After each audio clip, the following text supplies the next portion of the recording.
At the same time, Home Affairs Minister Malusi Gigaba has been summoned to appear before Parliament. The Under Fire Minister must explain the decision to grant the Oppenheimers permission to operate a private terminal at OR Tambo International Airport. The President has been given 20 days to act against Gigaba for lying in court when he claimed he hadn't given permission for the terminal. Gigaba suffered another blow when the Constitutional Court confirmed a High Court ruling that he lied under oath. Now, Parliament's Home Affairs Portfolio Committee chairperson, that's Hlomane Chauke, says Gigaba needs to clarify his position.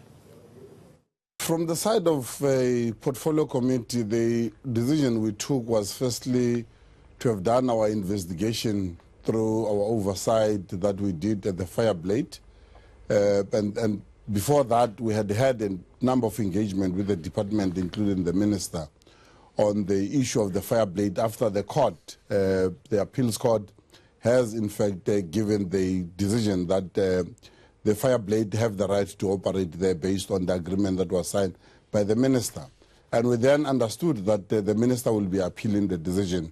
Hence, we left the matter on the basis that he will be appealing at the Constitutional Court. But clearly, during our engagement, therefore, as ongoing oversight with the Fireblade owners, happened to be the Oppenheimers and some of the directors, it was clear that there is no agreement between government and the Fireblade in the operation at the terminal. What is happening there is that you do have government services that are being provided, and those services are provided without any agreement that is signed between the departments that are responsible for providing that service. Therefore, the decision that we took after engagement with the Fireblade company was that let's invite the minister again just to confirm and to resolve the issue of the agreement, because we informed that the agreement is before his desk. So what is important was to make sure that that agreement is signed, because the state cannot provide a service to a private company where there's no agreement. So what are the questions? What are some of the questions you're going to be posing to him?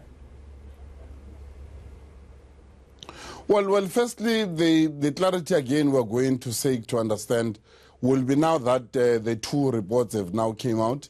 The Constitutional Court decision yesterday, and together with the issue of the public protector, which I think it's very clear from the report of the public protector, because already Parliament, via the Speaker's office, they've referred the matter, requested the Speaker to refer him to the Ethics Committee. So that is one of those things that we'll want definitely again to understand from the committee, because it's on record in the portfolio committee that he did not give the permission for the Oppenheimers with their Fireblade to operate there. So again, we'll expect him to clarify that position in Parliament so that the record of Parliament does in fact reflect proper on the decision that he has taken, because the two bodies have already now found him that in fact he has lied under oath.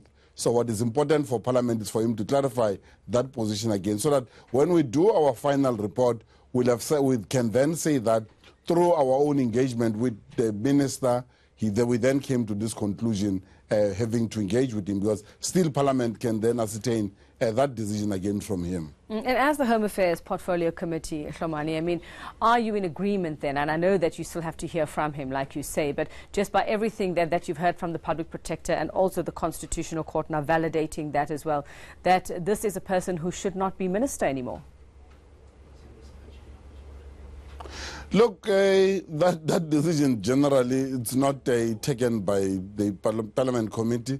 Parliament will always do it via, that decision can be taken via the Ethics Committee of Parliament. Even if ourselves, we find him in that issue that he did not, in fact, be told lie under oath, we will have referred him to the Ethics Committee. We will have made a report and recommend to the Speaker via Parliament through our report that this matter must be referred to the Ethics Committee. Now, the Public Protector has now referred the matter to the Speaker, which the Speaker will have to take it to the Ethics Committee. And I think that's how the structures of Parliament operate. Yeah. Well, I do understand that is the process, but I just want to know from you as chairperson and the others in the Portfolio Committee, Home Affairs, given that this is that Malusi Gigaba is a man who violated the Parliamentary's ethics code, also violated the Constitution by lying. Do you have faith in him? Do you have any trust in him as somebody who should hold a position like he does as Minister of Home Affairs?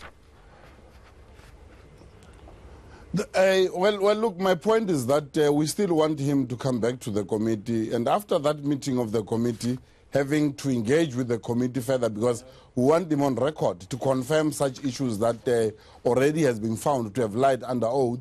We are going to be still engaging with him as Parliament.